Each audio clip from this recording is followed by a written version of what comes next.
and welcome to the Business of Betting podcast. Today I'm joined by Harry Crane, a professor of statistics. Harry, thank you very much for coming on. The Business of Betting podcast is proudly brought to you by the Betfair Hub from Betfair Australia. No matter where you are in the world, if you want expert articles from pro punters, from building automated models to betting psychology, check out the Betfair Hub. betfair.com.au/hub. Gamble responsibly.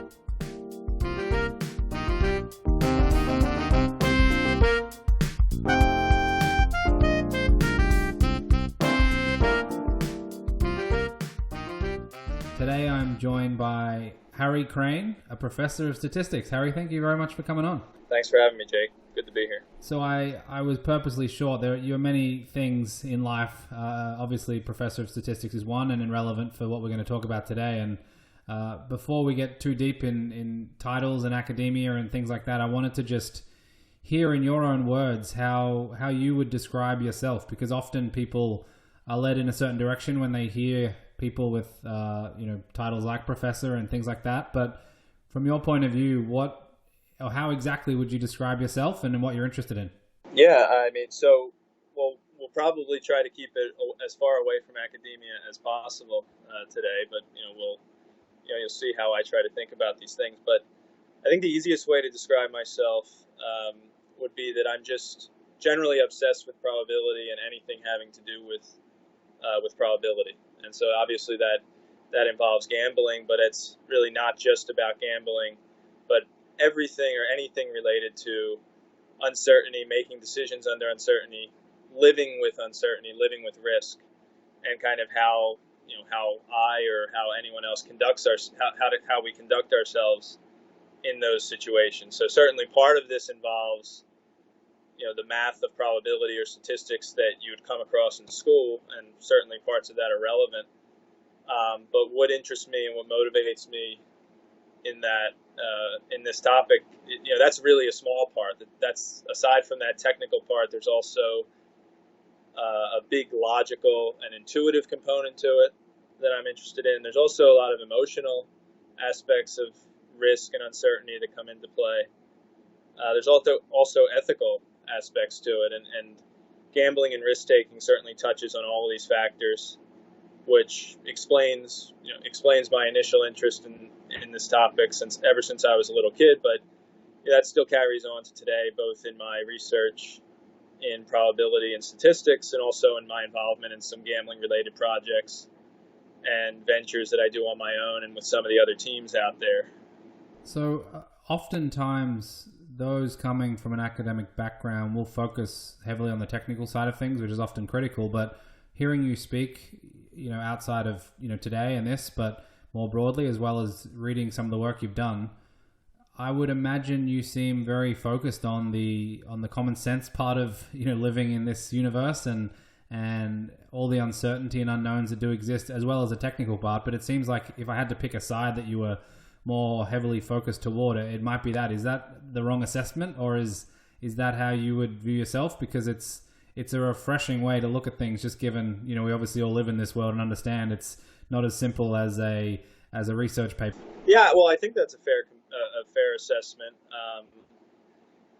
I guess the way that I think about it, it's kind of like for me at this point, it's become almost like a philosophy of life, in that not only how I live, but how I kind of interpret the world or kind of interpret other people's actions. I think you learn a lot about somebody, you learn a lot about yourself by how you conduct yourselves in situations when you're not sure what's going to happen, or when something's on the line. A simple example of this would be, if you lose a bet, do you pay the bet off? But there's many other more nuanced situations. So the technical part is important, and the technical part is interesting to a point, but I think that there comes a point also especially in a lot of gambling situations, where the technical part is almost, once you figure that out, there's still so much more that you haven't figured out. And I think that that's the main thing that I've learned by actually being involved in this stuff and actually doing this. And I'm not ashamed to say, actually walking up and down the Atlantic City boardwalk in and out of casinos trying to find, opportunities for advantage play. The math is all the math of those games in a casino is all pretty much figured out.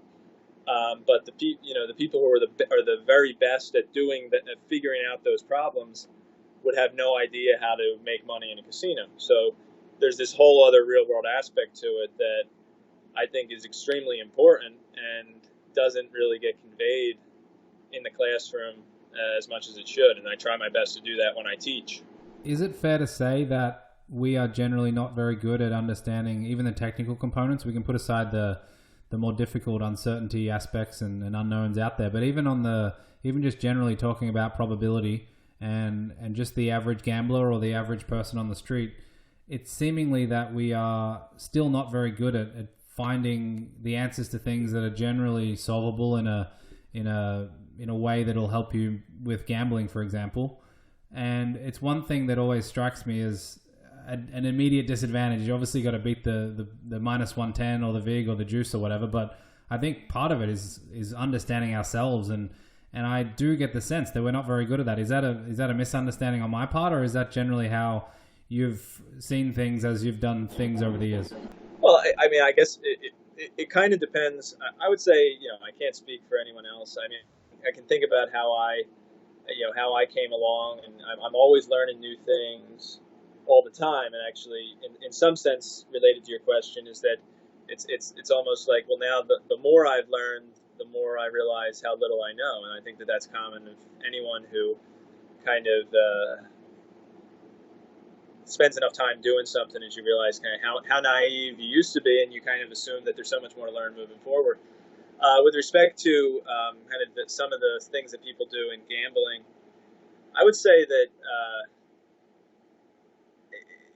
understanding probabilities or understanding predictions, some of these technical aspects, I mean, that's probably not something that the average bettor is very well versed in. It's not, let's say, in some ways it's not, once you know it, and it's not very difficult. But if you don't know it, it can really, it's kind of really confusing at first. And that's why statistics is probably one of the least favorite subjects of most students in school, except for the students who really like it because they just get it. And so there are kind of two sides to that story. But I would say that with respect to gambling, related to what I said earlier, there's so many other aspects to it that the average bettor doesn't necessarily understand. For example, the difference between forecasting or probabilities versus just predicting something, for example. So when I'm worried about probabilities, I'm thinking, well, what is the long-term frequency with which something's going to happen? And that's kind of the more relevant thing for a long-term bettor, right? I might bet on a team that I actually think is going to lose, but according to my probability assessment, it's the right bet. It's a good bet. I got a good price. Whereas prediction is just concerned with predicting what's going to happen. So if something has a 90% chance of happening, I would predict that that's going to happen. It has very little to do with betting. But if you think about how does the average bettor probably isn't concerned with this distinction so much, but it has something to do with what is your mentality? Is it a short-term mentality or a long-term mentality? For example, if you're professional bettors, of course, are in it for the long term, and they're concerned with the probabilities. They don't care necessarily about predicting the outcome of the next game. They want to get the right price. Whereas the average bettor, the recreational bettor especially, might be thinking about, well, they just want to win tonight's game, or they want to get even for the week, or they got really unlucky in last night's game because something happened in the ninth inning. And so the thought process kind of gets wrapped up in the emotional side of risk. It's what drives people to bet in the first place, of course, but it's also the source of a lot of these pitfalls that you just talked about. I was going to ask later on about open and closed systems, but I might jump in now, just given what you're talking about. It's obviously, whether you're playing, blackjack or roulette inside of a casino versus trying to understand a sporting event or a horse race that has a myriad of possibilities in terms of all the factors that can impact what's going on, and certainly explored some of that with previous guests. But I'm more interested in your thoughts on when thinking about open system or closed system gambling games, how that should impact what you're trying to do when you're approaching the specific problem, whatever game it is. And certainly from a betting point of view, it can take many shapes and forms and sizes. What are the things you would be thinking about when, whether it's an open system or a closed system, approaching those types of gambling games, just given the differences between the both? Yeah, so this is an interesting question. It's actually something I've thought a bit about. First of all, I'm just trying to understand this distinction, and I'll explain it in a second. But the short answer to your question is that I actually don't think that there should be such a hard distinction between open versus closed system. I think that everything, especially anything that in which there's a potential opportunity for advantage play or for profit, is going to need to have some components of both open and closed system. And I can explain what I mean by that. But I think the usual way to describe this is that a closed system is where the true model is known, and an open system is where the true model isn't known. So a typical example of a closed system, as you mentioned, would be in a casino game, roulette, craps, blackjack, for example. Or a typical example of an open system would be sports betting or a horse race, like you said. But I guess I might ask, well, where does poker lie in this spectrum? Are we modeling the cards, which would certainly, the randomness of the shuffling of the deck and how it's distributed to the players would be a closed element, but the psychological decisions of the players, that's certainly an element of an open system. So there's certainly elements of both open and closed in this case. And of course, there's technical differences between poker, casino games, and sports betting. But from the perspective of betting, like I said, I like to think that everything kind of has elements of both if you dig deep enough. So I can almost guarantee you that the cards in the poker deck aren't perfectly randomly shuffled and independently of the previous hand of play. Or I can guarantee that the numbers on the roulette wheel aren't perfectly balanced to come up with the same frequency, as they're supposed to, or that the lines at any given sports book aren't perfectly priced all the time on every possible bet. So there is an open part to these systems, and it's that open part of these systems that presents the opportunity to gain an advantage. But then the question comes: can I capitalize on these opportunities? Are the errors big enough to capitalize on? But more than that, can I capitalize on them in some reliable and systematic way? And it's that systematic component that is the element of the closed system, I think, that comes into play here. So, in order to gain an advantage even in sports, there has to be something systematic going on that allows me to gain that advantage over and over again, and not just on a single bet, right? So if you think about it, I think that the best way that a good example that I think about is at a poker table. You have the drunk guy at the poker table who is doing crazy things, and he's doing crazy things that you can't even explain. You don't understand what he's doing. But you know that what he's doing is suboptimal. But then the question is, well, what allows you to take advantage of that? Because if you were going to try to actually predict what he was going to do next, you'd have no chance of doing it. But what you know is that there's this systematic component to the game, which is that the cards get shuffled and everybody kind of gets, that there's some randomness and there's some distribution over the hands, and you know what a good hand is and what a bad hand is. And so you can kind of, strategically take advantage of this behavior, because you know that when you get a good hand and he's been doing these crazy things the whole time, chances are you have a better hand than him, right? And for example, in sports betting, an example would be if a bookmaker is copying lines from another book, and you know that they're copying lines from another book, and this of course happens all the time, then that's a systematic behavior that you can take advantage of. And of course, there's ways that people take advantage of this. I'm not an expert on this, and I'm also not going to say, in case some people don't want that out there. But that's a systematic component to an otherwise open system. And so if you know that somebody is doing the same behavior over and over and over again, you can take advantage of it. And that's an element that I think resembles the behavior of a closed system.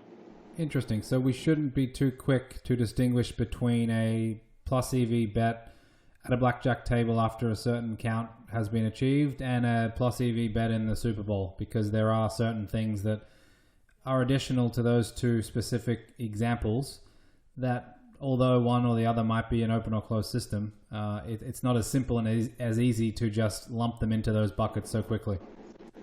Well, I think that what distinguishes those two is the fact that, if you so I think that what kind of got, so let me take a second here. What really got me thinking about this at first was that, as a statistician, I heard the description of this as, open system is where the true model isn't known, closed system is where the true model is known. And I kind of thought about that, because in statistics, you don't ever want to think that you actually know the true model. Right? A model is a hypothesis for how things behave, not necessarily a description of how they actually do behave. And so in this context, it's still accurate to say, it would be accurate to say that most casinos games are closed and that sports bets are open, because in the sense that there is a model, there is a kind of a well-defined model for how the roulette wheel is supposed to behave, how the frequencies of the numbers are supposed to come out. We have that think of that as a hypothesis. That's how the wheel was designed to function. But then there's the actual functioning of the wheel. And so there's the model and there's the physical implementation of the model. And there could be a discrepancy between those things. As opposed to sports betting, where, of course, the baseball game isn't modeled after any kind of mathematics. Okay? But that's not necessarily what we're trying to beat. We're trying to beat the sports book who is pricing the outcomes. And so even though we might not have a model for how people are, how for exactly predicting the outcome of what happens during the course of a game, we could have a model or a hypothesis for how a sports book is pricing certain things. And this isn't necessarily what people do, of course, but it's having that hypothesis that allows us to actually test it against the data, right? So before we can test anything, we actually have to have a model. We have to have something to test it against. And so that's really the main difference. So in the Super Bowl example, the difference there would be that when you think you have a plus EV, what do you have plus EV on? Well, it's based on the model that you came up with.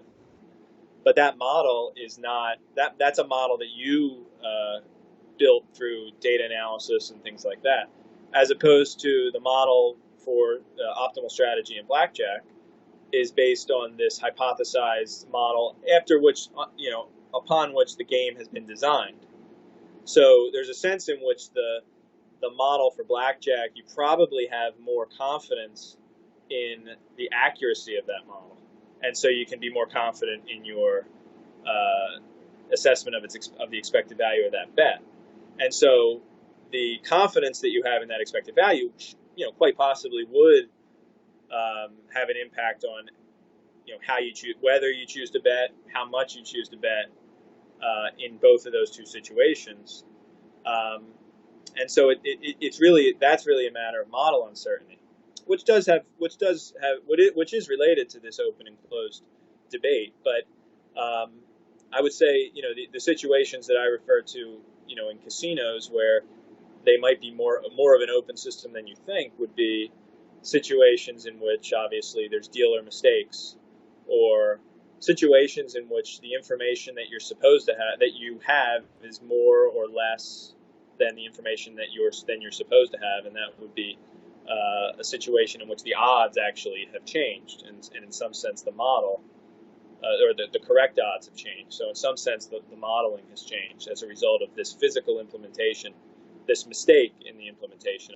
Yeah, that's fascinating. And so how how far then can you take this? For example, if you go to an extreme, if a casino goes broke and they can't pay you, then that's obviously a problem. And I'm not saying that should be implemented into anyone's model, but I'm curious as to your thoughts on that. And I guess there's other smaller examples, let's say, with, your bet can be voided by the sportsbook, and you might be thinking that it's a 99.5% chance of getting paid out, but whether or not that's correct is different, because bets get voided quite often. There's stuff going on at the moment, and there's more recent examples of these situations. And then the other obvious example is Phil Ivey and what happened to him at the playing baccarat, and there's a million others, I'm sure. But so when you think about this, how far should it extend, and how far? Obviously, there's the modeling aspects that you described just then, but to what point can we drag out the boundary of thinking about these different items? Yeah, well, actually, so this is a great question to clarify that point, and this is something that I've actually, it's one of the most interesting aspects that I've been thinking about a lot recently, which are the hidden risks that come up in any kind of decision problem, not just in gambling or in formal risk taking. Really, any decision you make, there's probably hidden things that we don't know about. These are the unknown unknowns, and it's the kind of thing that I've noticed more and more, and I'm inclined to fixate on more and more as I learn more, because as I said earlier, these are things that you don't realize that I would never have thought of before because I was too naive. Back in early 2000.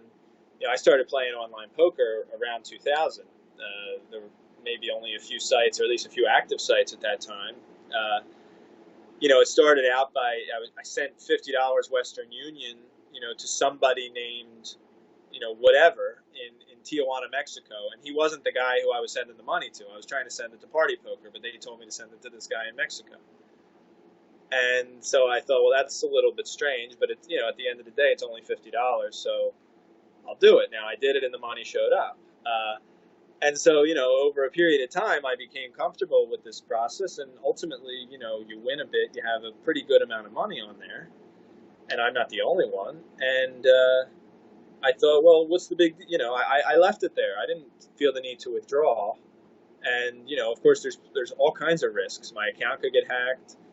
The site could steal the money from me. The government could take the money.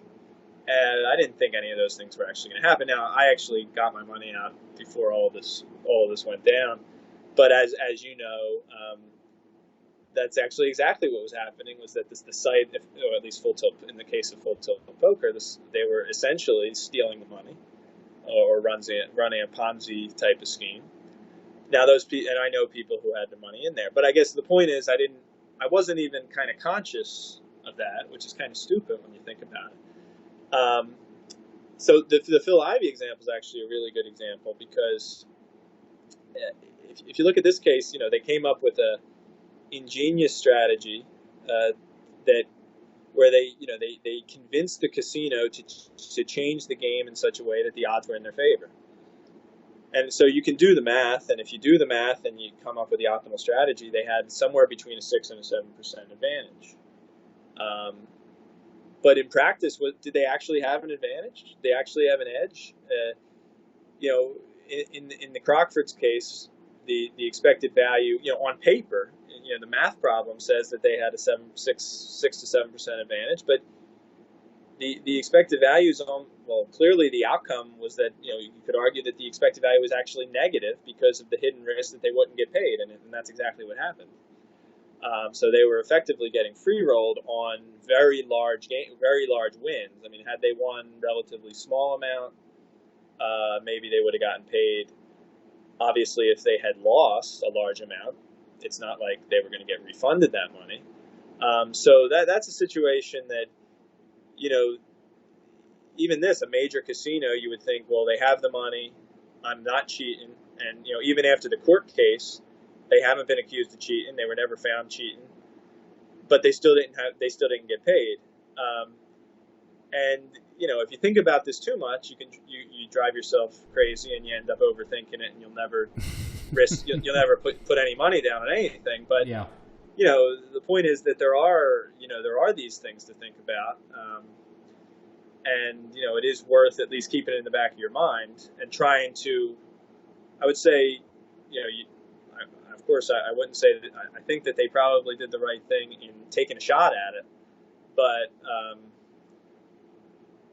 when you keep this in the back of your mind, you might say, well, what are some things I can do to try to mitigate the possibility? Yeah, let me give you a real life example for that. Like, I'd be very curious to hear your thoughts. If I was betting NBA back in, I think it was 2007 off the top of my head from memory, when the Tim Donaghy stuff was happening and there was, let's just say match fixing as a general term going on with respect to NBA games that he was refereeing. If I came to you and said in the middle of that process, look, I'm seeing massive value on, let's say, totals, 4, 5, 6, 7, 8 points of value. The line's moving against me, but I just don't know what's going on. Is that a scenario where it's really extreme and you would just say, look, just get out of there. Don't worry about why or how. Just exit that situation completely, especially if you've got other options to put your money to work? Or is that, like, how would you think about, that's obviously an extreme example, but this is on this topic of there are hidden and unknown risks that are out there that may or may not be impacting what's going on. Yeah, so I think that's a great example. I think that I guess it partly kind of gets to the conversation of whether, I guess I saw somebody mentioned the other day on Twitter, which was that it was something to the effect that anytime whenever is there ever a situation in which calculating expected value isn't sufficient for deciding whether or not to place a bet? And I didn't think that was. I think I can think of a lot of situations, but it does get to this idea that, okay, in this situation you've calculated your expected value to be positive, and but you kind of have this kind of gut instinct that there's something weird going on about it, right? And so the first question, well, you might ask, well, in what sense is calculating expected value enough? And I would say, well, there's a lot of situations in which, calculating expected value is more than enough. You don't even need to bother calculating it. All you need to know is, and in most cases you actually can't calculate it because you don't actually know the probabilities or have a model, but the odds you're being offered are kind of so outlandish that all you need to know is it plus EV, is it minus EV, and also an important thing is in those situations the bet size has to be pretty small relative to your overall bankroll. If you're only risking a small amount and you're pretty sure that it's a good bet, then you can probably just go ahead with it, right? I mean, if you were to, I guess, example of this, kind of the same example related to the example you just gave, which would be, what if right now you offered me 2-to-1 on the outcome of a coin toss, and you wanted to bet $1 on it? Well, I'll probably just take that bet without even thinking too much about it because, well, the coins I know 2-to-1's a good price, and it's only $1. So if you're ripping me off, then okay. But if you wanted to bet $100 on it, well, now I'd have to think about it a little bit. I'd have to at least make sure that there was a head and a tail on it. But beyond that, I'd probably still go ahead with it. It's not gonna be the end of the world. But go up to $1,000, $10,000. Now you start to wonder, well, what's going on? Why are you offering me this? It looks too good to be true, right? And so I think that the first step, when I've tried to get into new things, new games or new opportunities, the first objective is to not lose. So the first kind of benchmark for me is, have I gotten good enough to where I can do this without losing? And in order to do that, I think it's important to try as best I can to be able to identify not only situations in which the situations in which I'm losing, but also try to explain why I'm losing, right? I'm losing because, my model doesn't account for this properly and I just don't know how to account for it. But I have to kind of have the why, because then I can explain. Well, it's not that I'm just getting unlucky; it's that I'm doing something wrong. And so by identifying that, then I can say, okay, when I recognize the situations, I just avoid them. I don't bet. And then the key to winning then is to one key to winning, or one thing that helps with it, is once you don't lose, then you can try to win. And then when I'm winning, I want to know not only that I'm winning, but I want to know why I'm winning. Well, the reason I'm winning at blackjack is because I have this card counting system, and if you do the math, it explains why I'm winning. Or the reason why Phil Ivey was winning at the baccarat table was that he had this strategy, and he ran the numbers, and he expected to win, and this is consistent with that. But that would help, and I think that would help in this Dunnigy situation, because you might say, well, here's my model is giving a price of this, and here's why this is the price, and here's why I know that I'm right about this. Although this would actually, in some sense, be a counterexample of that, because there's something, like you're saying, this is a hidden risk or an unknown that your model's going to say, well, look, this all makes sense, and the market's not pricing this right. But there would have to be something else to clue you in on it, which is the fact that, well, I've been running this model for so long, it's been profitable, but I've never seen edges this big, and that would be something that would probably clue me, that you probably have to, that would clue yourself into that, right? The idea that, when the market tries to tell you something, there's probably something that you're not accounting for. Well, in that example, the technical side of things and your model and building that out, let's just say you like the over, and then you flip over to your intuition and your gut feeling about it, and you think that you're seeing the NBA change and there's a lot more three-point shooting and so on and so forth, and gut feeling wise you like it as well. You don't feel like there's much off, let's say, generally with your approach. And then trying to think about these hidden risks or other things that might impact it, some of these unknowns that are out there that you seem like are worth considering, let's say. It must be a very challenging and difficult thing in the real world to try and go against a lot of those things, because they're literally unknown. But it sounds like you're talking about focus on the payoffs a little bit, and we've all read and understand where that comes from and how that can generally be implemented. Is that something that will help in this scenario? Well, I mean, I should say, I don't think that you're going to avoid this situation, right? I don't think you're going to just say, just not bet this, right? I think that you're definitely going to probably, in this case, end up losing a bit until you figure out what's going on. But, at the same time, if, maybe it's a situation where you would cut your bet sizes down, or at least maybe you don't cut them down immediately. Maybe you actually do kind of go for it at first because you think it's one game, right? The first time it happens, it's a one-off, and you don't know if it's ever going to happen again.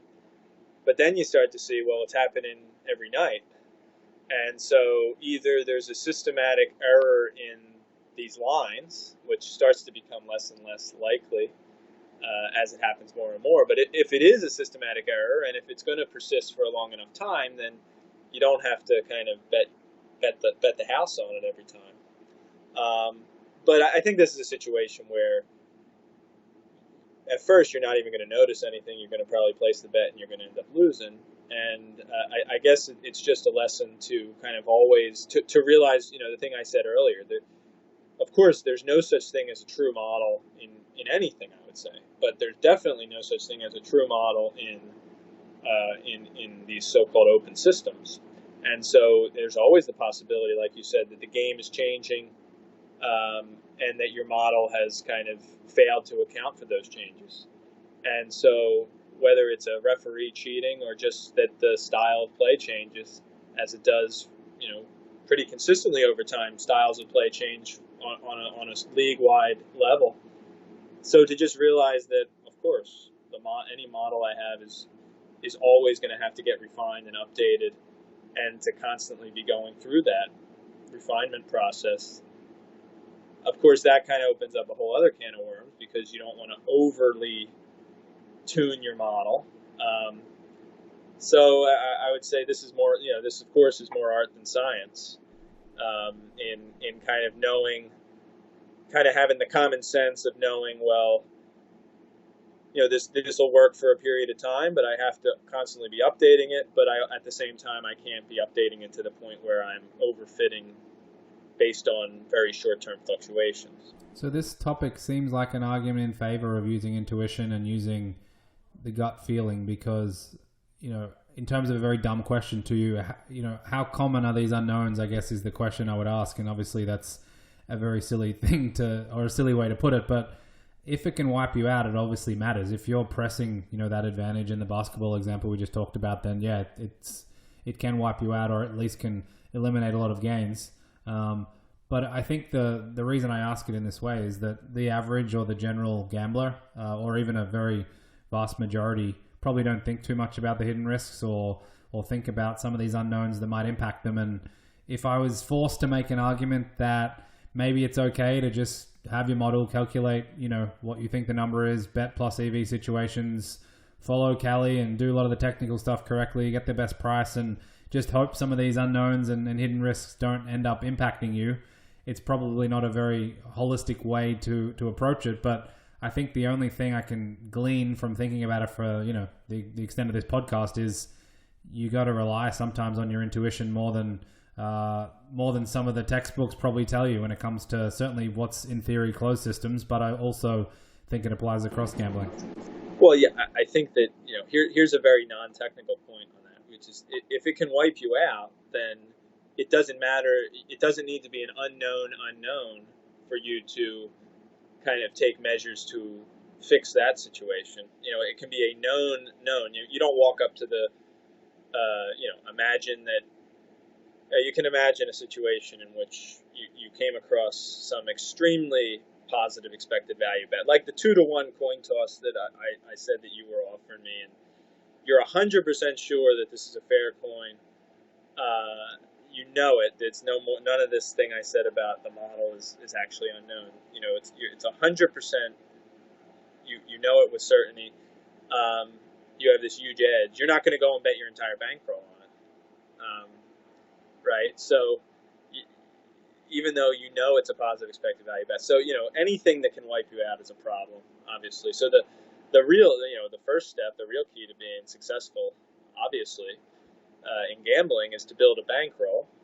And one of the benefits to building a bankroll is that it then allows you to take bets, to pretty much make any bet that's positive expected value without it impacting your bankroll in any kind of noticeable way, because your bankroll is so big that the house, the max bet that you're offered is negligible, compared to the size of your bankroll. So any kind of plus EV would be okay. The trick is, how do you build the bankroll, right? So avoiding ruin is the first step to building a bankroll. So I want to shift gears a little bit now and talk about percentages and numbers versus curves. You've written about this in some other contexts as well, but I'm interested if there is any intersection or even overlap with gambling examples. And I would say, pretty much always we think about things, certainly from a percentage point of view, as a percentage chance of happening, which certainly can be useful, I would imagine, in just day-to-day life. With the election coming up, if it's 55-45 in favor of Biden versus Trump, people can, pick that up pretty quickly and understand it. But more and more, and as I talk to people like yourself and other smart people out there, that they say that curves are the best way and distributions and these types of things. Tell me a little bit about how just, an average or semi-professional or whatever it is gambler can use this approach, if at all, and how useful it can be when thinking about things from a number and a percentage versus curves. Yeah, so I think this is a good thing to talk about.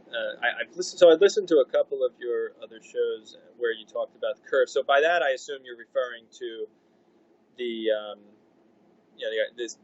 Bayesian way of thinking, or Correct. Bayesian way of modeling, where you give a distribution to the parameter. And so I guess that's a fine way to do things, and there's nothing wrong with it. But I guess I probably have a bit of a different opinion or approach to this, and I think it's actually maybe good news for your listeners, in the sense that so first of all, to give some background for those who haven't heard it or aren't familiar with it, there's generally two main kind of thought process or schools of thought in statistical inference, which is called the Bayesian and the frequentist way of doing inference. And so in all of this refers to how you understand, in essence, what this is referring to is how do you treat the parameters in your model. So without trying to get too technical, you want to fit a model to bet baseball. And there's these parameters that are in the model. They're coefficients in some regression or something like that. And under the frequentist way of thinking, so in either case you need to estimate those parameters. You need to figure out what they are. You don't know what they are, and that's what you use the data for. In the frequentist way of thinking, it's assumed that these parameters are fixed. They're fixed numbers, but you just don't know them. They're fixed and unknown.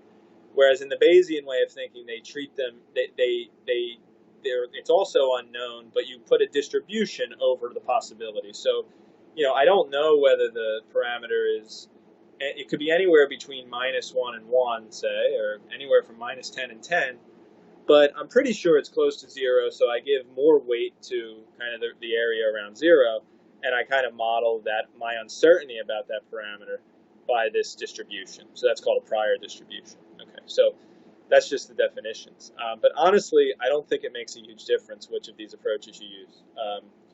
In my experience, both will actually give pretty much the same answers or similar answers if you express them and if you perform the inference in a consistent fashion.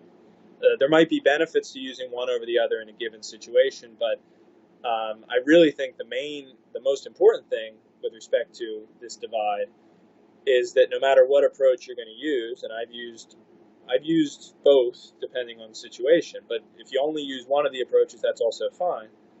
The key is that no matter what you're going to do, you need to understand what you're actually doing, understand the right way of thinking in that framework, and understand the right way to interpret what comes out of that framework. But to your actual question, which was about percentages versus these curves or distributions, is that, and the reason I went into that introduction is that the way that you're asking the question is actually, this is kind of apples and oranges comparison, which is that let's say you have a model for how polling results correlate to election outcomes, like you said with Biden and Trump. And in that model, there is some parameter theta. Okay. So as the value of theta changes, so does the probability that your model will predict of Biden winning according to the model, right? Now, okay, first of all, you're estimating theta from the data. No matter whether you're Bayesian or frequentist, you're always using the data to estimate theta. So since it's being estimated from data, there's randomness in your estimate because your estimate is affected by the randomness in the data. And so no matter whether you're a frequentist or Bayesian, your estimate has a distribution. So believe it or not, there's actually a curve in either case. And in the Bayesian case, this is the posterior distribution. So this is what, the people who kind of support the Bayesian, who kind of talk about Bayesian, one nice thing about it is that it's very kind of clear how you should go from one step to the other. That is true. Because you start with a prior distribution on the parameter, which is your prior belief or prior uncertainty. Then you put it through some calculations, and you get out a posterior distribution. So you put in a curve, you get out a curve, as you say. Now, in the frequentist case, you don't actually start with this curve. You say, well, it could be any one of these values, but I don't know which one it is, and I'm not putting any kind of quantification on it. But you do get a distribution out, and it's called the sampling distribution. And where that distribution comes from has to do with the randomness in the data. So even though you haven't assumed any distribution on the parameter, there's still randomness in the data that is leading to uncertainty in your estimator. Okay, so now okay, fine. that talks about the parameter that you're interested in, but you don't actually, the parameter isn't the main thing you're interested in. The probability of winning, of Biden winning, is what you're interested in, because the probability is what you use to price the bet. So at the end of the day, you get the distribution on the parameter, and there's just a calculation. It's a probability calculation, whether you're in the frequentist or the Bayesian domain, for how you get the probability that Biden wins over that. Basically, it's a weighted average over all of the possible parameter values of the probability that the model spits out. Okay, so that's going to give you a percentage. So you get a percentage in both cases for the event happening, the probability of the event happening, and you get a distribution for the uncertainty about the parameter in both cases. So there's actually not a major difference in how you think about it in either case, right? And I think that for the sake of betting, in the end, in order, whether something is a good bet or a bad bet, if you have a binary outcome like Biden win or lose, is going to come down to whether the odds you're being offered are good relative to the probabilities that your model gives, assuming you have a good model. Now, before I finish, one last thing that I would say about this is that I think that what proponents of the Bayesian approach would say is that you can take this one level further, which is to say, okay, I have one model that has a parameter, theta, and that model gives me 57% on Biden. Maybe that's the 538 model. Okay, for example, they have a model and it gives a probability. I don't know what it is right now, but let's say it's 57%. It's probably higher actually that they give. I think it is, yeah. So they give 75% to Biden, and now there's another model out there which is New York Times. They have a model and they say that it's 99% that Biden wins. So now those are two different models. Now they happen to be two different groups of people who created them, but let's say it's one person, it's me, and I've created two different models for the same outcome, and I get these two different probabilities because I'm not sure which model is right. So now I have a 75% and a 99%, and I'm trying to think, well, what do I do? Because I'm being offered a price that is, say, 4 to 1. I'm being offered 4 to 1 on Trump. So under the one model, 4 to 1's good because Trump should have a 25% chance. In the other one, it's terrible because he only has a 1% chance. So should I bet it or not? Well, this is actually something that's not very well settled.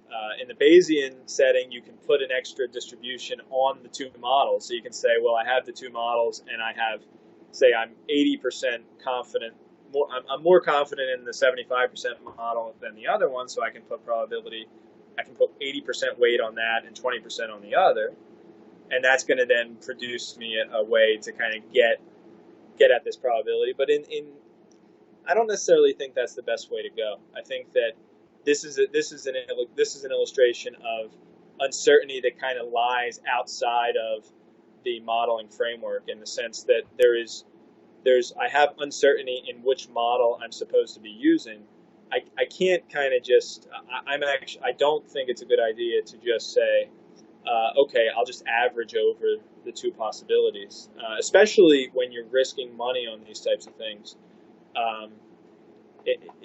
When you can get yourself into trouble that way, because what you end up doing is, especially you get this adverse selection issue, which is that you can kind of go through the thought experiment. Suppose that I have these two candidate models, and one of them says 75%, the other says 99%, and the market's going to offer me a certain price of 4 to 1 on Trump. And according to one model, it's good. According to one model, it's a good bet. According to the other one, it's a bad bet. Okay. Now, should I bet it or shouldn't I bet it? And if I just average over these models in some way, then maybe I average over them, and then I get a probability in the end of that it's 10% for Trump. So I'd say, okay, no, I shouldn't bet it. I should bet on Biden instead. Or maybe I actually do it and I get 75% back, and then I say, okay, then I should bet on Trump. But now the issue is that, well, it's kind of the situation that, well, if I'm doing this averaging, the situations in which my model tells me I have a plus EV bet are likely the situations that the market is telling me, it is kind of telling me otherwise, and I'm kind of ignoring it. So it would kind of be like in a horse race where you think a horse is a great horse, or you think the price on a horse should be, say, 4-1 or 3-1, and it's going off at 25-1. I'm assuming, you should probably assume it's not a 3-1 horse anymore. So you said it's critical within the right framework, or picking the right framework, understanding the right framework.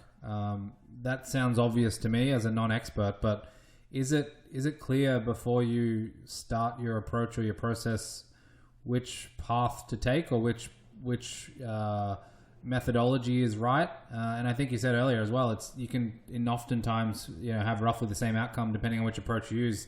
Just take us through that part of it in terms of if you're trying to do horse racing versus sports versus something else. Is there an easy path to pick, or is it a complicated journey that you'd need a few hours to go through on this specific topic? Well, I guess what I would say is that I do hear, I hear the more and more over the past several years, the Bayesian idea, the Bayesian way of thinking I've heard it more and more, and it's become much more popular. And I think there's an appeal to that, and the appealing part from my perspective is that it is once you understand kind of some basic probability and how you kind of get from one probability to the other, basically conditioning, Bayes' rule, then you can work your way through this process and this protocol, and it's all very kind of clean logically, it's logically coherent in a sense. So it makes sense. So I guess that's kind of an appealing part, and it's in that regard, maybe it's easier to learn because it makes some kind of intuitive sense once you've built up the intuition. On the other hand, it tends to be harder, and this is changing every day as computers and as tools get better. They tend to be harder to actually fit those models, especially as those models start to take into account a lot of different variables and have a lot of parameters and complicated structure. Those models can be basically impossible to fit, or would require a lot of computational resources, or at least a lot of technical expertise in knowing how to write efficient computer code to fit them. So there's kind of conceptually it's nice, computationally maybe it's not so nice. Now, how do you actually come about which of these you're going to work in? I mean, I think that everybody has a different path. And so for me, I guess I should say, for me, I went to school to learn statistics. You don't necessarily need to go to school to learn statistics, but I did. And the school I was in, the program I was in, was heavily skewed towards the frequentist approach, which is the more classical or the more traditional approach. So that's how I was taught to think about things, and that's how I was introduced to things. And so for a while, that was the first way that I tended to approach problems. But over time, you pick up more tools, and you start to recognize, well, the old tools are definitely good in a lot of situations, but there's definitely other ways that are better in other situations. So I guess the answer to your question is that I think that the most important thing, like I said, is since at the end of the day, I don't actually think that there really isn't something, and of course there's going to be counterexamples to this, but pretty much any problem you can solve with one method, there should be a way to do it with another method. Now there might be, it might be easier to come at it from one way, or it might be slightly better in some cases, but you don't want to I think it's important not to overthink it and over-optimize before you even get started, right? You don't want to say, well, I have to do this very high-dimensional machine learning, deep learning algorithm in order to bet on baseball, so I'm going to go and spend the next 6 months learning how to do that. Well, that's probably not the best way to do it. The best way to do it, the better thing to do would be to start to figure out how to fit a regression model first. You're gonna fit a simple model, it's not going to be a winning model, but in the process, especially if you're new to this kind of thing, in the process you're going to learn how to code a little bit. You're going to hopefully learn what the model, what the fits mean, what statistics, what the output of a statistical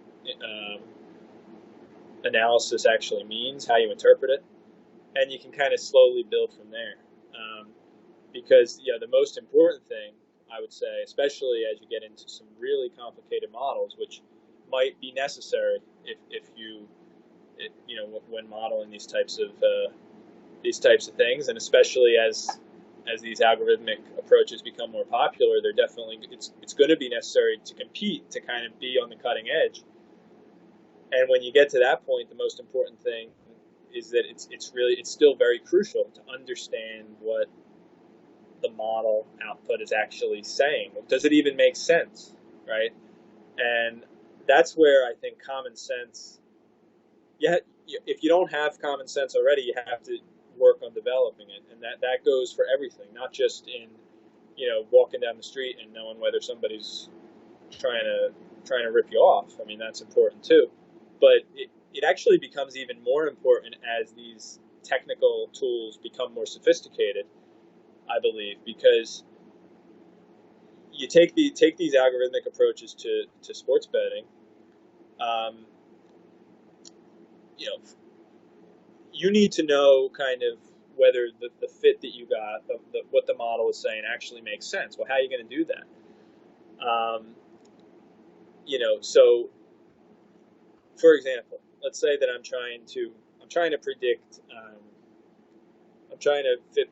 I'm doing a baseball model, and I'm trying to predict which team's going to win the game, or I'm trying to get a model for which team's going to win the game. And in my model, I have some kind of factor for home field advantage, but I somehow put in there that home field advantage on even days, the 2nd of the month, the 4th of the month, the 6th of the month, and a home field advantage on odd days of the month. And it turns out that when I fit the model, just by chance, that turns out to be a statistically significant effect. That the home field advantage is much higher on even days of the month. Okay. Now, the question you might ask, well, how could that ever come out to be significant? Well, probably wouldn't be, but something like this could be, just by chance. If you try enough factors, something will be significant. Then you could ask, well, should you include it in your model when you actually go to do betting? And obviously common sense would tell you not only should you not include it in your model after you fit it, but why are you even putting that factor in your model in the first place? Well, okay, fine. That's kind of a simple description of the problem. But now imagine you're using some of these more modern, cutting-edge type of machine learning or deep learning type of algorithms. They're capable of actually finding factors like this themselves and finding them and giving you the best fit based on just processing a lot of different combinations of factors. So they actually, it's very possible if you process it through this very complicated algorithm that you don't really understand what it's doing, that you're going to get a model. You're going to get a model, and it's going to have some factors in the model that aren't even as simple, are nowhere near as simple to explain as even day of the week or odd day of the week, where you can intuitively say that doesn't make any sense. They're much more. They're chopping up the data in many more ways to the point where it can't even be described what the factor means. But what does happen is that it's statistically significant. So you really can't explain necessarily or interpret the model. So in this case, the only thing you can understand is what you put into the model and then you get something out of it. And so this is why this is kind of why I emphasize common sense kind of in everything, not and especially in the technical side of things, and building intuition by building up from simple examples to more complex examples. Not starting with the very most sophisticated or complicated thing, because you won't know you won't even know what you're looking at, and you'll have no basis for whether it makes any sense or not. So I see discussions often about, let's just take the election. I saw something recently about, the markets, whether it's predicted or other betting markets, and what they have Biden and Trump versus some of those more public models. And you referenced 538 and Nate Silver, as well as, New York Times, for example. How useful do you think those types of 538 models can be, assuming that they're not being used to bet, which I sincerely hope they're not, but who knows? And I suppose it goes to this, thought of, or idea of, skin in the game, and how impactful that can be. And from a gambler's point of view, I guess it translates to maybe just a new model you've developed that's been back tested but hasn't been deployed. It's an interesting thing to watch the world clamor over something like 538. But I think, at least from my intuitive point of view, it seems like a challenging thing to stomach that's going to be the be all end all. So from your point of view, how much weight do you give to something like 538 or the New York Times model if it doesn't come with true skin in the game? Yeah, so I've written things about this as you mentioned, and I think this is an important part of the real world aspect of kind of probability and risk and gambling that is completely missing from the academic side of things. So first of all, with respect to 538, how useful are their models? I mean, I have used their models. I do look at them when I do very little of this because there's not very much money in. I mean, I shouldn't say that. You can make money in prediction markets, but the only market I have access to in the United States is Predicted, which has $800 limits or $850 limits on each market. So there's only so much you can take out, and there's professionals doing that. It's not easy for a part-time or semi-professional person to do. But I do get involved in those, especially during elections, and I do look to 538 and kind of calibrate myself of, okay, where do things stand?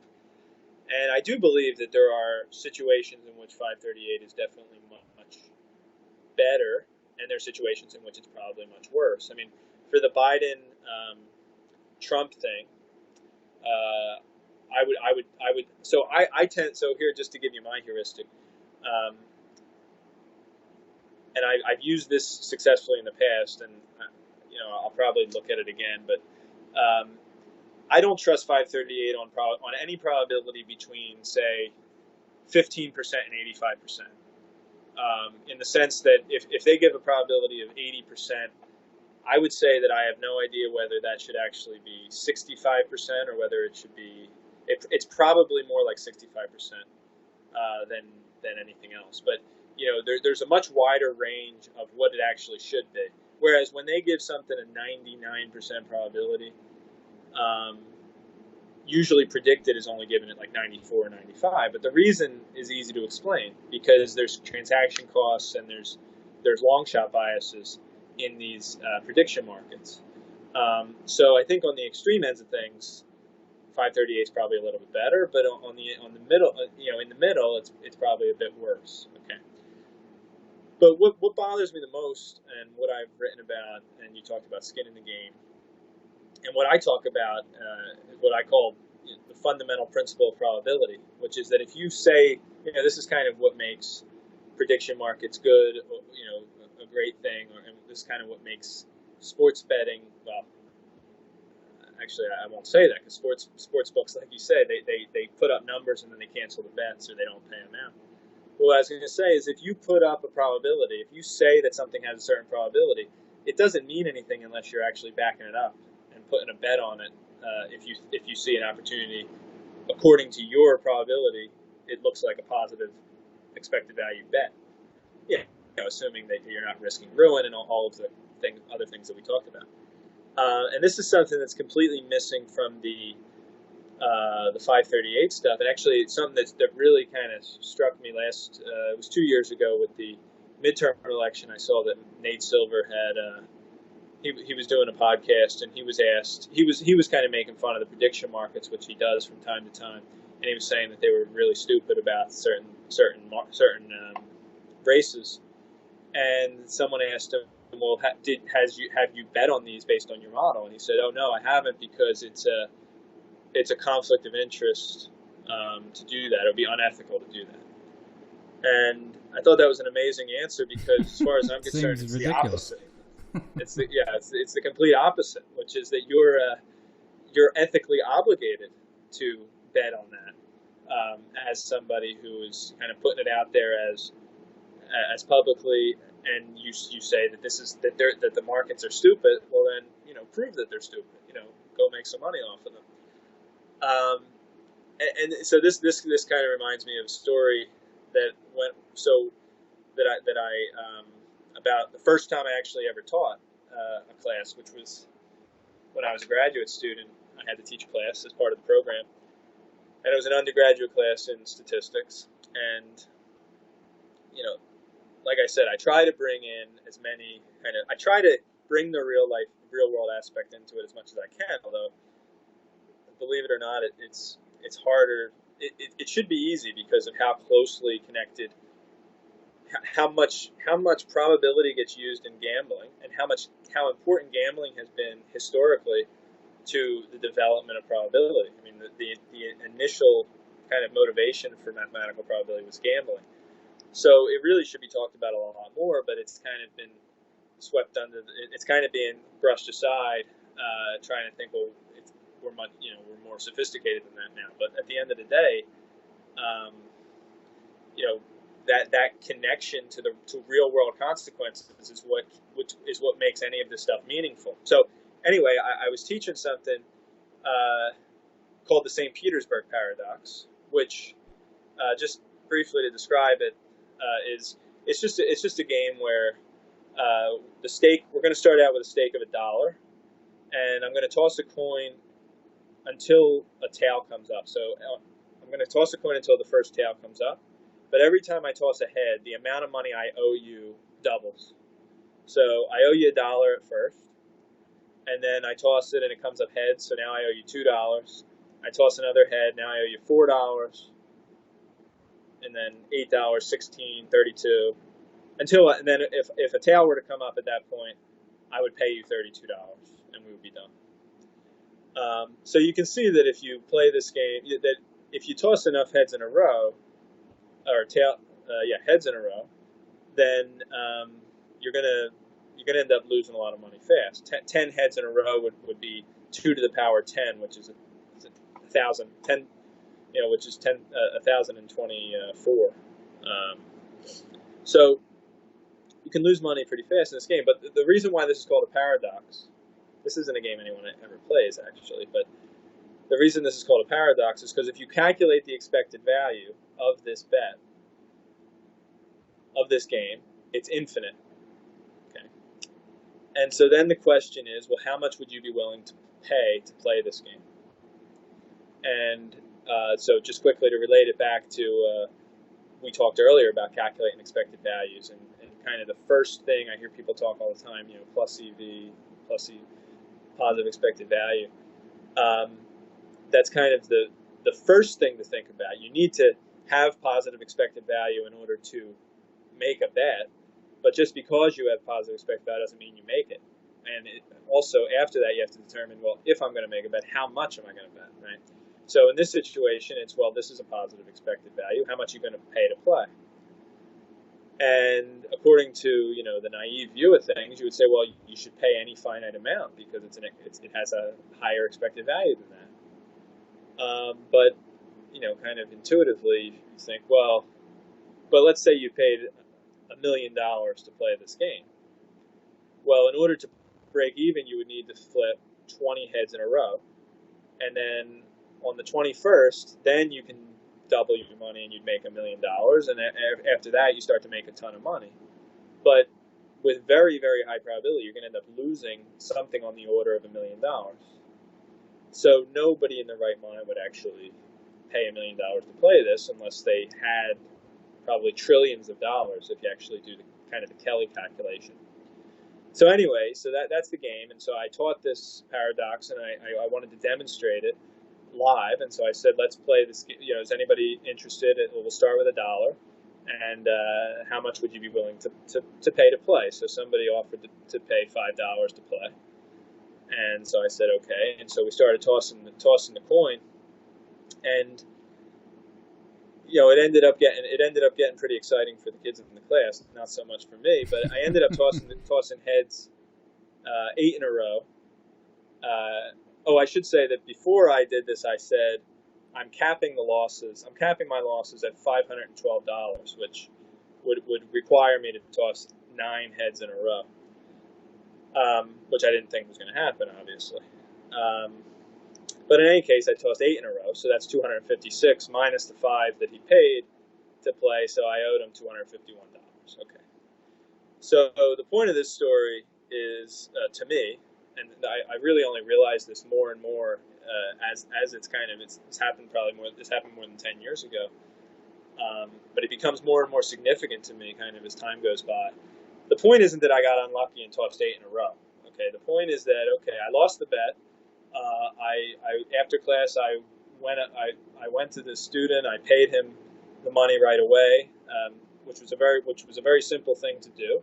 Obviously, it's the ethical thing to do, but it gets the ethical parts of gambling. That when you make a bet, you pay when you lose. If you expect to get paid when you win, you got to pay when you lose. And that's kind of something that all the gamblers I know. It's an interesting thing, right? I think people who know gamblers tend, the way that I think of them and the people I know are 100% the most trustworthy people that I know. But people who don't know them all think that they're cheats and they're going to rip you off. But it's completely the opposite, because because when you're involved in this kind of thing, you understand the importance of that trust, right? So anyway, I paid the bet. But what really took me by surprise is that when I took the money out to pay, the kid who I was paying and the rest of the class, they were in shock. They said they didn't think I was serious. They didn't think I was actually going to pay it. And this was kind of crazy to me. This idea that, well, first of all, we agreed that we were betting, right? And I assumed they would have expected me to pay if I had lost $2 or $4 or $5. They wouldn't be shocked by this, but I guess the fact that it was such a large amount, they expected me to try to talk my way out of it. But that kind of gives you some indication of how people think about these things, but also kind of the very the huge disconnect between the classroom pen and paper calculation and the classroom demonstration for pennies or for fake or for no money at all, and the real world consequences. I mean, this stuff is supposed to be extremely applicable, and obviously stuff like probability and statistics is getting used in finance and in other kind of high stakes, high risk scenarios, insurance, things like that. So it's used in all of these real world applications, but it's almost like that's something that never gets communicated or can never really get conveyed, and it's just kind of, it was a little bit surprising, but it's kind of good. It's something I keep in the back of my mind, because it makes me think that, well, there are people like that out there. There is this side of things where statistics, probability is just an academic subject. And, the whole point of what I'm trying to say is that it's not an academic subject. It's a real world subject, and it has, kind of real world applications and real life lessons and consequences. It's such an awesome story. And I think many would say that it extends beyond, the academic classrooms and into, I read a lot about Wall Street and some of the challenges that people often point out there with, people participating clearly in the upside and not being that interested in the downside, certainly through some of the things in, with the CDOs type stuff in more recent times, but even back further to that. And certainly in the gambling space, nothing frustrates people who know what they're doing, let's say, more than people who don't, or people that are sort of free riding off the industry or free riding off, executives choosing, let's just say, pundits who don't have any real skin in the game. They could go at 48% for 10 years and no one would ever care. And I think that goes back to the Nate Silver comment, let's say, or I read one of your papers about naive probabilism, and I think there's certainly some overlap there in terms of we can think about things certainly from a pundit point of view, as a probability or as a number and as a guess. And until and unless you have the actual skin in the game, you really don't fully grasp the real world consequences of what can and does happen, even things that are statistically unlikely. And you can put percentages on that, of course, but having the the example you just raised, the ability to pay someone out extends beyond the technical side, the paper side, the theory side, and I think that's clearly lost on many people. And I think myself included, many times I'll think about things in that way, when really your example is the perfect illustration of how we ought to be thinking about things more often. Yeah, and actually it's a good that relates perfectly almost to the Ivey situation, right? Which is or even things I've been seeing about recently about sports books saying that they're going to pay out they're going to avoid the winners but keep the losers. And I'll pay you if you lose, I'll take it, but if you win, I'm not going to pay you. It's really and of course with the Wall Street stuff, the bailouts and things like that when you take such big risk, it's almost like you're incentivized not to take small risks but to take big risks, because if it's so big that if it's so big that you collapse and you're big enough to where not only are you going to collapse but everybody's going to come down with you, then there's obviously this free rider problem. You get all the upside with none of the downside, and I think that's missing from definitely in those examples. And the thing that actually putting a bet out does that not putting a bet out doesn't do in the case of Silver's example. I've heard this so many times, and it kind of annoys me, and I think that it would annoy anyone who's ever kind of bet or gambled. Is he's going to put, say, a 75% chance on Biden, and obviously if Biden wins, he's going to say, yeah, he had the right model or the right forecast. Of course, he could be wrong in that. I mean, maybe the forecast should be 85%, maybe it should be 65%. And of course, that's the point, is that the price matters. But if Trump wins and at 25%, he's going to say that he gave him a 25% chance, so he wasn't ruling it out. And it's kind of this, and people kind of buy that. And I even see that people who are, well, it's not even. I mean, a lot of academic, people who know the math and who are so-called experts in this, they buy that as well, and it's precisely because they're familiar with because they're treating this like an academic subject, and they don't quite make that connection to concrete, real-world things. And I mean, I know experts, people who are world-renowned they're actually world-renowned experts in the theory of gambling in some sense, and they've never placed a bet in their entire life. So I don't know how much more of a microcosm of academia you can get than that. Yeah, it sounds like a nice gig, actually.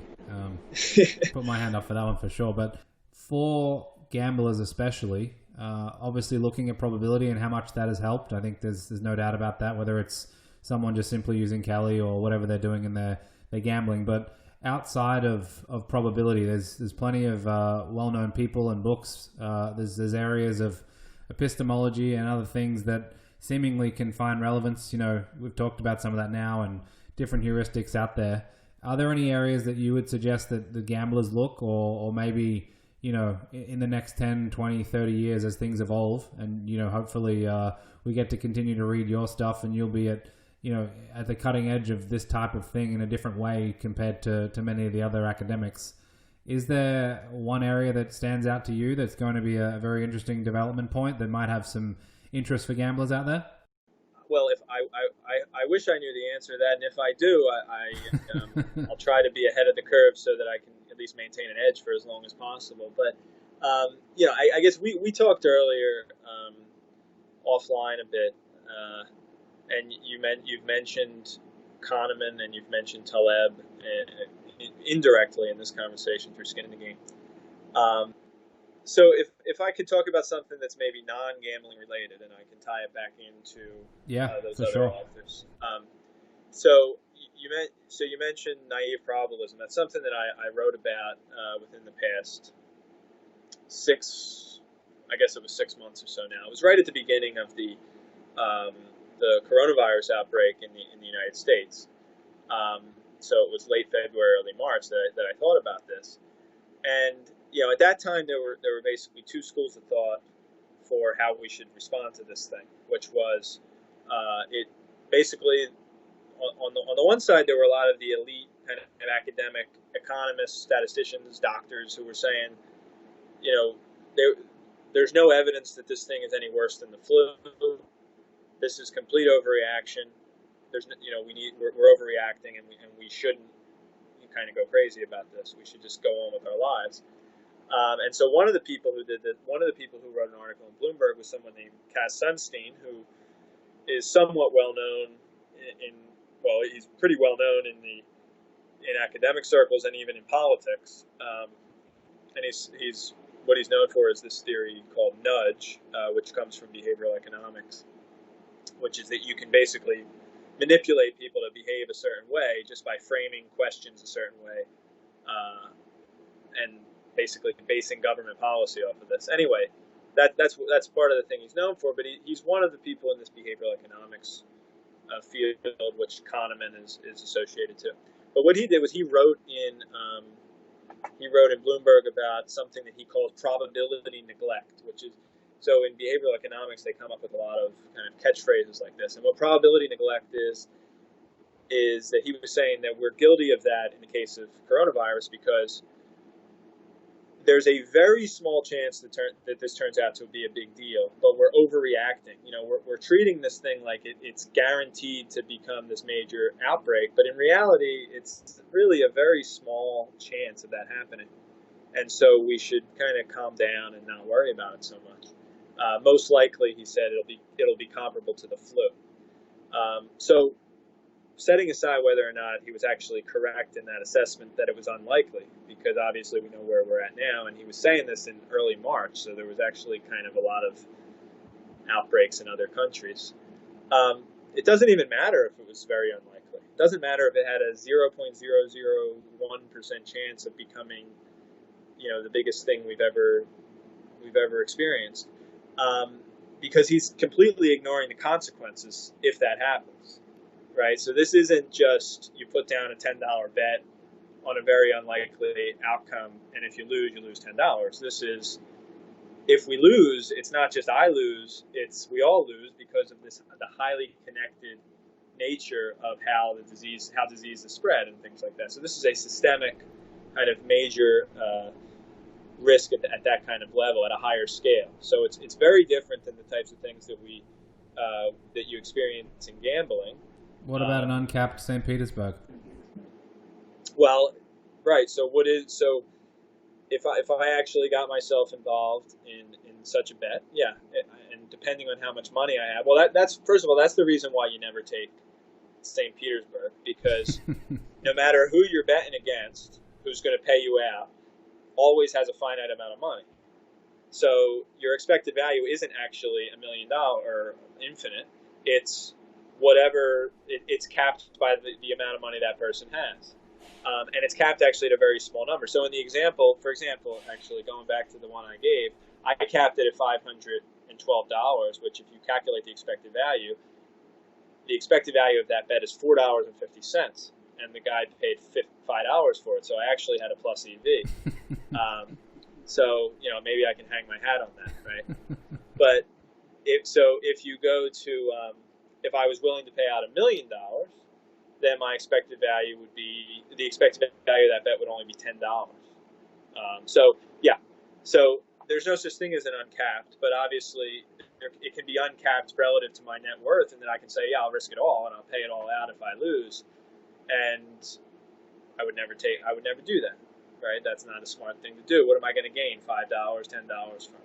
So that's kind of the equivalent here in some sense, which is that, except this is at a much higher scale, which is that it doesn't just make me go bust, potentially, it makes many other people go bust, and potentially all of us, because there's it's a high correlation, and very multiplicative process, and so it's not the kind of thing that we get to experience very often in betting. Although St. Petersburg is a multiplicative example, so it's maybe as close as you can get to it. But what I talked about in that case is that actually there are different situations in which different concepts are relevant. And so what Sunstein and the behavioral economics people do is they talk about things like loss aversion and probability neglect, and they say that if you don't behave, you're behaving in a way that's irrational, basically, because the probabilities or the expected values, you're basically taking negative expected value proposition. And so something like buying life insurance or buying health insurance is a negative expected value proposition because there's a premium. And obviously the premium is what makes it negative expected value, but everybody wants to have health insurance. Whether or not they have it, they would like to have it because it's actually positive expected value in some sense. It's not technically positive expected value, but it is positive in terms of survival and in terms of all of those things. And if you don't survive, you're not going to realize your long-term expected values anyway, right? But according to them, everything is just simple expected value and probability. And so they call you irrational. But what I talk about in this is that's what I call naive probabilism, because the objective of fighting against coronavirus isn't to win a bet. It's not to be correct in predicting that it was just like the flu. It's to avoid disaster, right? So there's a lot of and there's a sliding scale of situations in which different concepts are appropriate for different situations. So when we're gambling, we use probability because we can bound our losses, right? If I bet $100, the most I can lose is $100. And if I don't want to bet that much, I don't bet that much. So my losses are always bounded. Now, in finance, or maybe I'm not able to completely bound my losses. Maybe I need to hedge my losses. And so whereas when I'm gambling, I just want to win the most because I can bound my downside. When I'm hedging, I also kind of want to think about losing the least, right? So there I have to think about not what's probable, but what's plausible. Is it plausible that, you say that you said earlier about you calculate your expected value in a Super Bowl game to be, I don't know, you say that a team has 55% and you're getting paid 1-1, so you have a certain edge on that, right? According to Kelly, that's going to tell you to bet 10% of your bankroll, right? Now, according to but is it plausible that there's something wrong with your model that actually the probability is more like 52%, 51%? What is the range of plausibility that is kind of built into the uncertainty and to other factors that you're not accounting for? That's what motivates fractional Kelly betting, right? Is the fact that it's plausible and it's actually likely that your model is off systematically in one direction if the market's offering you a different price. So you hedge a little bit by betting fractional Kelly. And then and then finally is just, and this is what's relevant in this COVID case, is survival. We're just trying to avoid ruin. And there we just have to think about all the possibilities. What is a reasonable possibility? And, what's kind of the most extreme possibility that we can possibly afford to guard against? And we need to, kind of go to that extreme just to survive. And so, really, if you think about it, in gambling and when we use probability, we're trying to do that to win the most. We're trying to win as much as possible. When we're hedging, we're trying to lose as little as possible. And, finally, when we're using, when we're just thinking in terms of possibilities and survival, we're just trying to avoid ruin. We're trying to survive so that we can make the next bet. And so that's the thing that I talked about in naive probabilism. And so that's also relating to these guys. Kahneman, I know a lot of people talk about his book on Thinking Fast and Slow. And, I thought a lot about that book, and I've read it actually several times.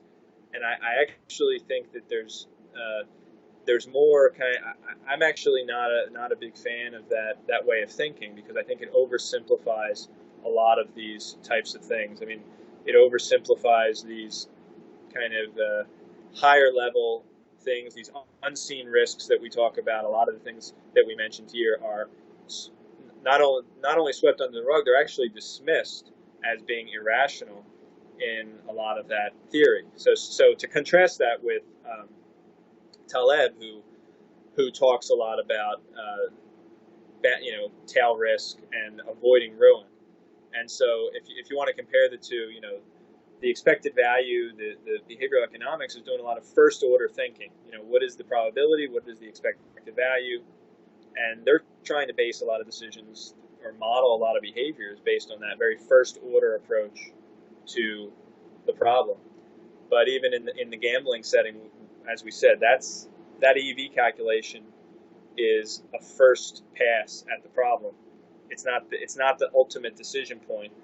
You have to then think about whether you're going to bet, and how much you're going to bet, and that's what gets us into that's related to these more second order types of effects, these more systemic or issues of tail risk and potential ruin. And so Taleb is a very good resource for that. Yeah, it's really interesting because even if you follow Taleb on Twitter, it's an interesting journey and roller coaster. And I often even find myself, certainly by no means a multi-decade expert at gambling, far from it, to be honest, but you contrast and look through Taleb versus Tetlock, and their approaches and thoughts and different things. You talked about Sunstein before, and and Richard Thaler and how they go about doing different things. Kahneman's one that often is brought up first in a lot of these different things. But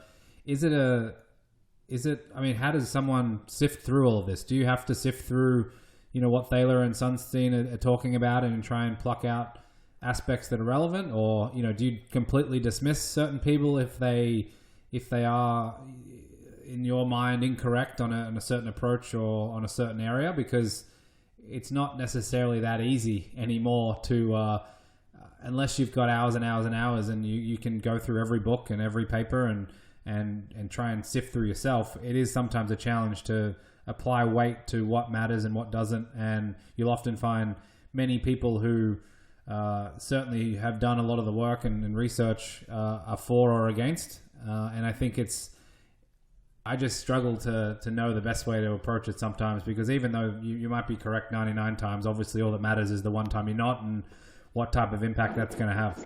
Yeah, well, I mean, first of all, as you've said, there's only 24 hours in a day, and some things aren't worth your time, but I guess the difficulty is knowing what that is. I mean, I wouldn't say that Kahneman, the stuff that he talks about certainly isn't useless, and there's certainly good stuff in there, and you can learn a lot from it. But you have to, I guess at the same time, it's not the be-all and end-all, and I think it's important to realize that, and that's true of anybody. What got me into reading that, and at the same time, it's also part of my job in some respects to be aware of some of these things. So I wouldn't necessarily recommend going on a bender of reading every book that these guys have written, because because you only have so much time. But what I really got out of reading that was, what motivated me to read it was that I had met Kahneman. I had heard him talk about what he was saying, and his ideas, and these were ideas going back decades, obviously. And it just didn't sit right with me intuitively that this was the right way to think about some of these things, and that I didn't think it was irrational to make these decisions the way that they discussed it. But at the same time, the way that it's presented and the way that they talk about it, it sounds very convincing. And so I was kind of, that kind of motivated me to look deeper into it and to really think through it. And in thinking through it, I learned a lot, right? So it's not necessarily that I agreed with what they were saying, but I had to actually think about it before I understood why it was wrong, or why I didn't think it quite applied. So that's an exercise. It's a good exercise to have, and if you have the time and the energy for it, I do think that there's benefits to going through those types of exercises, because they do. what I found is that that type of thought process, it really trains your thought process to be able to apply elsewhere and to apply it much more quickly. So it kind of does train the intuition. And then also it's important not only to read and to think, but to try to apply it, to try to think, well, this is something that maybe this idea would apply or might not apply. But I guess another thing is, I mean, there's also the fact that there's a lot of people out there who know about this stuff, who've read about this, and who probably try to use some of these ideas. And so if they happen to be your competition for whatever reason, and in poker, for example, there would be a lot of this type of psychological stuff that comes up, then it's good to know what the competition knows, right? So it almost becomes essential to know it. But I think that the moral of the story, I guess if I could make a practical point, and something that I've kind of found, every gambler I've ever talked to, and I can attest to this, myself, and Taleb kind of gets at this by trying to avoid ruin. But every successful gambler I've ever talked to, you will ask them, what is the most important thing? And I've never gotten a different answer. Maybe I did. I don't remember it. But the most important thing is bankroll management.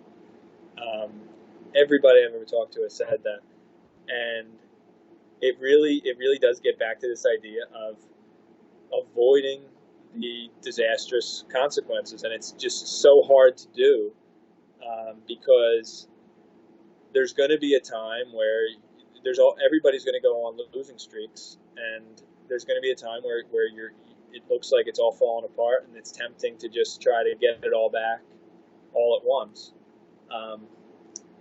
And that's a psychological thing that I don't know how to overcome that, how anybody can overcome that necessarily. It's just something that I think has to be trained and has to be worked on in order to be successful there. Yeah, and to tie it back to the Donaghy example, you might have the best model ever that's ever existed on the NBA totals markets. It might be accurate. You might have got your bet down at the right price. You might have dealt with all the challenges that come with that. And then you sit back and watch a string of 20 games throughout that season and you lose them all. And it was because, there was match fixing going on, and you can't go back to your bookmaker and say, hey, did you see this article? This is what happened. My model's amazing. I did everything right, everything that all the books said and all my intuition told me, and now here we are. It's a good lesson that, obviously many people would counter and say, well, that's never going to happen to me, which you often hear. But I think that's the beauty of what you've described and discussed today, in that you can have everything perfectly fitting what you want to do, and then there's something that comes out of nowhere and can wipe you out. Yeah, absolutely. Harry, I want to thank you for coming on the podcast. It's great to chat to someone of your ilk about these topics, and I know we could have done many more hours, but I'll leave it there for now and hope to have you on again sometime. But it's been a pleasure chatting about gambling, about your world of probability and statistics. Yeah, absolutely. It was a great time. Thanks for having me, and look forward to doing it again sometime.